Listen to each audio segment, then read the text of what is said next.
Hello, once again, to all of my brilliant students. I hope that you guys are having a great day on this very day, and I hope that you guys are ready to put the lit in literature.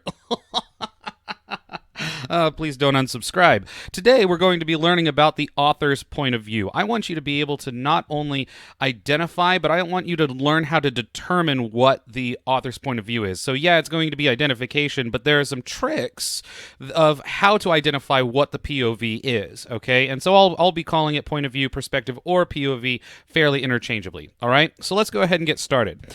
First thing to get out of the way is the narrator and the speaker. So the narrator or the speaker is usually the one that is telling the story to the reader. And you might ask me, Mr. Beck, what's the difference between a narrator and a speaker? The difference is not really anything. A narrator is in prose. A speaker is in poetry. That's the difference. Whenever you have a story, you have a narrator. Whenever you have a poem, you have a speaker, and that's really just about it, okay? The speaker or the narrator tells the events of the story and the plot, as well as showing or describing the actions and dialogues of all the characters. The author is usually not the speaker or the narrator, okay? The narrator or the speaker is not, I repeat, not oftentimes the author, and it's usually a character that the author has actually created. All right. So now that we know what a narrator and a speaker is, we know that we're going to be listening to their voice, and that's how we're going to be determining what perspective or what the point of view is. Now, the first one that I want to talk to you about is first person. The narrator in first person is a character who is within the story. They are telling the story from their own perspective, and they are actually moving through the action. They are moving through the conflict as a character, whether they be kind of on the side or whether they be a central character, and so on and so forth. And so you're going to look for words or pronouns like I, we, us, and me. Like as we approached the intimidating facade of the scary house, I felt the sweat dripping down my neck, and so on and so forth, right? Like you are in that story, or the narrator is in that story, okay? First person is used for narrative. First person is used for stories. It's used for poems, but it is not used, and it is very rarely used for academic writing. And I'll tell you why we use what we use for academic writing here in a little bit, all right? So the way that I really like to explain perspective or point of view is I like to use a couple of analogies. And the best ones I've come up with are when you sit down at a table or whenever you play a computer game. So I have here a screenshot of Apex Legends, and if you're familiar with any games like Apex Legends or Overwatch, or if you've played anything like Call of Duty or PUBG, you know that these are actually called a particular type of game, and that is the first-person shooter genre, right? Now, you can have a first-person shooter or a first-person exploratory. The main thing is that you are seeing it through the eyes of the character that you're playing. Now, are you literally in the game? No, you are an observer, but you're seeing the game through the eyes of a character that is there within it, right? And that is why it's called first person. You can't really see the character's body. You can't really see what's going on. The character does have their own information about themselves, right? But like you can't like just take this bird's eye view necessarily, because all you can see through is through those eyes, right? And that is first person. It actually translates really well into literature, and it translates really well into poetry, because that is basically the same thing. The reason why they call it first person is because it reflects the first person in genre, or not in genre, like the genre reflects the first person in the video games and in the books, right? And so you have that direct correlation there. You're fairly limited in your scope. You're only limited to that one speaker or that one narrator. The next one is second person. And this is whenever the author is writing, often directly to another person. So the key pronoun here is you. You do this. First you do this. First you do that. Like if you've ever gotten directions on how to get somewhere, and like the person that you're getting directions from are like, all right, well, yeah, you're going to go down the road, and then you're going to turn left at the Dairy Queen, but the Dairy Queen's not open anymore, And so you're going to turn left at the closed Dairy Queen. It's got boards up on the windows. And then you're going to go ahead and go down, I'd say a stretch of about 1.5 miles. And then whenever you go down 1.5 miles, you're going to turn north again. You'll know it by the church sign. You'll know it by the church sign, and whenever you see the church sign, that's whenever you're going to turn right. Now, whenever you get to a field of cows, you've gone too far. How many times did I say you in those directions? Right? Like, I kept on saying you. It's whenever you're like, we interact and we speak to each other in second person. Right? We speak from the perspective of I and the perspective of you. Right? And so it's harder to find. I think this is one of the rarest ones whenever you're talking about literature itself. But this can be seen in interactive stories, right? So whenever you have a choose your own adventure book or something like that, but there's not really a video game that reflects it, but there are things like tabletop RPGs. For example, like you can be sitting there and you can have a storyteller and they will say, "What would you like to do?" And you're like, "I would like to swing my sword." And it's like, "Okay, roll some dice." All right, you swing your sword, you hit, and the goblin lets out a deafening wail. Ah! All right. And so like that is all second person. And so it's choose your own adventure books, it's tabletop RPGs. This is an example that I have here. And so you have over here on this side, you have all of your players. This is from a very famous Dungeons and Dragons podcast and show called Critical Role. So you have your 6 players over here. Clearly something has happened, right? Something has happened, and over here you have this guy, and his name is Matt Mercer. He's the storyteller. And then each one of these people are playing their character, and they have their own power and their own volition within the story, and so they're interacting with the storyteller or Matt Mercer, and he's saying, "Okay, well, you do this, and you do this, and you do this," and depending on like what their roles are or what their decisions are, that is how the story unfolds. It's really kind of a fascinating. It's really kind of a fascinating. It's a fascinating exploration in mutual or collaborative storytelling, right? And so it's like, and the thing is like, whenever they're telling the story, these people are not in the story themselves. They're more imagining themselves as the characters, right? And so this is our Critical Role cast right here, imagining themselves as the characters as they're playing through that story, right?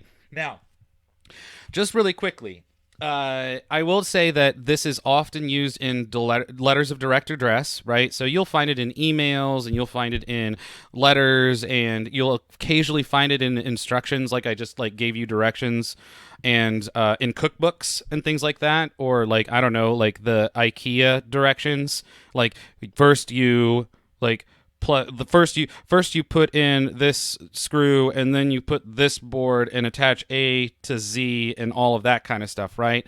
And I will say this is never ever used for academic writing.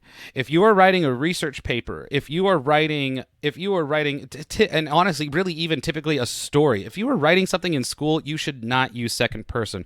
Well, why, Mr. Beck? Why shouldn't I use second person? The answer is because this is the casual tone. All right. Second person is the casual way that we interact with one another. It's very, it's interactive, yes, but it's conversational. Okay. And so whenever you're writing a research paper, you don't want a tone that is conversational. You don't want a tone that is casual. You want it to sound official. You want it to sound smart. And that's why in academic writing, you don't find second person, because if I was to read a research paper or something like that, and it was like, you know a lot about Montana, and you know that the Glacier National Park is there, and you might have gone to Glacier National Park, and you might have seen all of the beauty of Montana, and like like it's juvenile. It sounds juvenile, all right? I would expect that from maybe a third grader, maybe a fifth grader, if they were writing a report about Montana. I don't know. But like I would expect that from someone who is more juvenile, right? Because it sounds juvenile, because it's casual, and it is and it's conversational, okay? And so I don't think that very oftentimes we've explained that very well. I think that oftentimes you've just been told don't use second person. And the reason why really just comes down to you want to sound smart, and second person, because it sounds so casual, doesn't sound extremely intelligent. All right. So you want to make sure that you're writing in third person. Third person is one of the most common means of writing, and this is the writing of academic writing. Okay? So you should always write your research essays and you should write your research papers, etc., in third person perspective. And you should, in fact, write it in a specific third person perspective called third person objective. Third person is when an unnamed narrator relates events and actions to the reader. The key pronouns here are he, she, they, it, etc. Okay? And there are actually 3 types of third-person point of view, and we're going to review all of those now. Now, whenever you are trying to make the distinctions between these different types of third person, okay? Like if you're reading a story and you're trying to determine, okay, I know it's in third person, I can tell because it's saying he and they and all of that, right? I don't see any yous, I don't see any I's, I don't see any we's, and so on and so forth. So the way that you make that distinction between omniscient, objective, and limited is what we're going to go over, is you have to tell by asking who knows the character's thoughts and feelings, or which character's thoughts and feelings do I know? All right? Because third person omniscient is when the narrator plays no part in the story and we know every single character. And if you know 2 characters' thoughts and feelings, you know all of them, okay? If you know more than one, if you know multiple characters' thoughts and feelings, you are in third person omniscient. And the reason why it's like this big fancy word, omniscient, is because it comes from 2 Latin roots. Omni, coming from the Latin root of all, and scient or scient comes from the Latin root to know. We get the same word science from scient, okay, from that Latin root. So whenever you are omniscient, you are all knowing. You follow? Like, if you are omnipotent, you are all-powerful. If you are omnipresent, you are everywhere, right? And so omniscient means all-knowing, which means that you know all of the characters' thoughts and feelings, and you can see all of the action. That's what marks third-person omniscient out. Now, as far as video game perspective goes, it's kind of tough because oftentimes we have a lot of limitations in video games. That's part of the challenge and part of the fun, but there are games that you can get like this top-down view, kind of like in StarCraft 2, right? Can you see how as the battle is unfolding, you can see all of the little components, you can see all of the units. You're not like down there in the character's perspective, right? You are taking this bird's eye view and you're way up here. And not only that, but you actually know what the enemy is doing as well, right? Plants vs. Zombies, I feel like, is a good example of this, because it's not like you're going to be surprised that zombies are coming from the right side of the screen, right? No, yeah, like, obviously the zombies are coming. You know what the zombies are doing. You know what the zombies' plans are, right? Now, and so you get this top down. And the other one, this is actually a really... I say famous, but maybe none of you guys have played it, but this is one of my favorite tower defense games. It's called Kingdom Rush. It's a great little mobile game if you're ever interested in it. But like, not only it's this great top-down view, I know what my thoughts and feelings are. I can see every character, I can maneuver every character, and not only that, but I actually also know which enemies are coming and when. And so because I can tell whenever I'm getting a new wave of enemies right here, and then I can see which every single one of the enemies are, right? And so like I can adjust my strategy to that because I am omniscient. I am all-knowing. I know what's going to be happening, right? So I can see all of the thoughts and feelings of the entire big, broad bird eye view, right? And the other thing that I can think of are like turn-based strategy games, kind of like Final Fantasy Tactics or Tactics Ogre or Civilization or Age of Empires, if you've played any of those. Some of those are a little bit dated, but yeah, all of those, you're omniscient. Now, the next one is third-person limited. And in third-person limited, the narrator doesn't play any part in the story, but they just zoom in on the thoughts and feelings of one character. All right? Remember how I said you just have to determine whose thoughts and feelings do you know. And so if you only know one character's thoughts and feelings, that is third person limited. You are limited to their scope, their perspective. So the thoughts and feelings of all the other characters are a complete mystery to you. All right? And you can only figure out what their attitudes, what their beliefs are. You can only figure out what their thoughts are only through the indirect characterization of the observation of that one limited person. You follow? So it's like if I'm following just Harry Potter's ideas,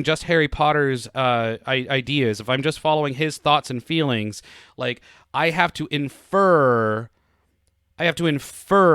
what the character of Malfoy or Hermione or Ron are by what they say, what they do, and Harry's reaction to them. You follow me?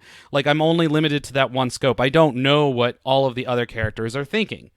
And third person limited, often used in literature, takes a little bit of finesse. It takes a little bit of finesse, takes a little bit of experience writing in third person limited, but I say give it a shot. If we're looking at the video game analogy still, you can zoom out. I know that Skyrim is oftentimes first person, but you can zoom out and you can see your character there. So it's not like you're playing as your character. You're still kind of observing your character go through. The Legend of Zelda Breath of the Wild, all of it is in third person because you never see it directly through Link's eyes. And so, you have Link here and he's coming up against this Talos in Breath of the Wild, and you are always separated out from the third person, or I'm sorry, you're always separated out in third person from that character. You're not seeing it through their eyes, otherwise you'd be in first, right? So you're always seeing it like outside of them. Probably the most world-renowned famous third-person game is World of Warcraft, right? And so we have this undead here who is in Orgrimmar, and you can observe the characters, you can observe your setting, you can observe your city, or whatever you're doing, the action of the plot through that one character's thoughts and feelings, which what's going on with them, but you're not seeing it through their eyes. Now, this one's my favorite. I love third-person objective. In third-person objective, the narrator does not know any of the character's thoughts and feelings. And remember whenever it came to characterization, the most interesting way to characterize all of the characters in your story is through showing, not telling. Third-person objective forces you to do that because the narrator simply relates all of the events that are going on, and the thoughts and feelings must be inferred by you, the reader. The third-person objective does not tell you directly anything. It's relying on you, the reader, to make those connections of characterization, right? Now, this is the best and the most preferable for all academic writing. You want to be, and this is the reason why, is you want to be objective in your research. You want to present your facts. You want to present your case. You want to present it in third person, not saying I, not saying we, not saying you. Okay, you want to be saying it in he or it or they, and you want to be presenting your research as objectively as you possibly can. Because what that does is it helps to look at the subject objectively and remove it. Like it's just another step of removing that bias, and it sounds much more intelligent, and it also relies more on the intelligence of your reader. Okay, and so that's why third person objective is the preferred means of academic writing. Almost all academic writing, especially whenever it comes to research, and especially whenever it comes to research papers and things like that. All right, and I recommend writing in third person objective and practicing that as much as you possibly can. Not giving your own thoughts and feelings, not giving the thoughts and feelings of another, but just saying, here are the facts. I'm laying those out for you. Okay? Well, not I, but here are the facts laid out. Here are the facts just laid out. Okay? And so that's what you want in third person objective. I can't really think of a video game, but we have here like this top down view of I think a pretty good example of third person objective. You can see what all of the players in this poker tournament are doing. You can see if they bet, and you can see if they fold, and you can see what comes up on the flop or the turn or the river, right? You can't see their cards though, and you're not at the table yourself. So you can't see their cards. You don't know what their thoughts are. You don't know what their feelings are. And so you can only infer what they are thinking or feeling Whether they're bluffing, whether they're not bluffing, whether they're doing a double bluff or whatever it might be, you can only do that by the actions. You can only do that by what they are doing at the table, whether they bet or whether they glance a certain way or whether they start to look nervous or whatever, right? And that is objective as you can get in some sort of game, is whenever you're just watching someone play and you don't know any of their thoughts and any of their feelings and you go, I bet they're bluffing. Because what you've done there is you've objectively inferred what their thoughts and feelings are. Because in objective, you don't know any of it. Okay? So, just to review, we've gone over the speaker and narrator. We've talked about first person and the we, the I, and the identification of those pronouns. We've identified second person as the you of the very interactive storytelling and the non-academic nature of that very casual way of interaction. We've also talked about third person. We've talked about omniscient, which is all-knowing, limited, which is just one character, and then objective, which is you don't know any thoughts and feelings and is completely based on action. So let's practice. After completing your notes, your assignment is to fill out the worksheet on first, second, and third person point of view. So remember not to just tell me which point of view the passage is, but also how you know. Now, pronouns are only, like, you can use pronouns. You can be like, I know that this is first person because it's saying I. Okay, but that's only going to get you so far because there are 3 types of third person, aren't there? You'll need to know and you'll need to examine the thoughts and feelings in the passage. So do I know one character's thoughts and feelings? Oh, then that must be limited. Do I know multiple characters' thoughts and feelings? That must be omniscient. If I don't know any character's thoughts and feelings and it's just being presented to me in an objective way, bada bing, bada boom, that is objective. So go ahead and get started on that. I don't imagine it'll take you very long, and I have the complete and utmost faith in you that you guys are going to complete this and that you guys are going to do great on it. So if you need to rewatch the video again, go ahead and rewatch the video again to complete your notes. Pause it as you need, and go ahead and if you have any questions, either write them down and ask me in class, or go ahead and send me an email or get into contact with me, okay? I'm always here for you, my students, and I hope you have a wonderful day, my brilliant, amazing, awesome, awesome students.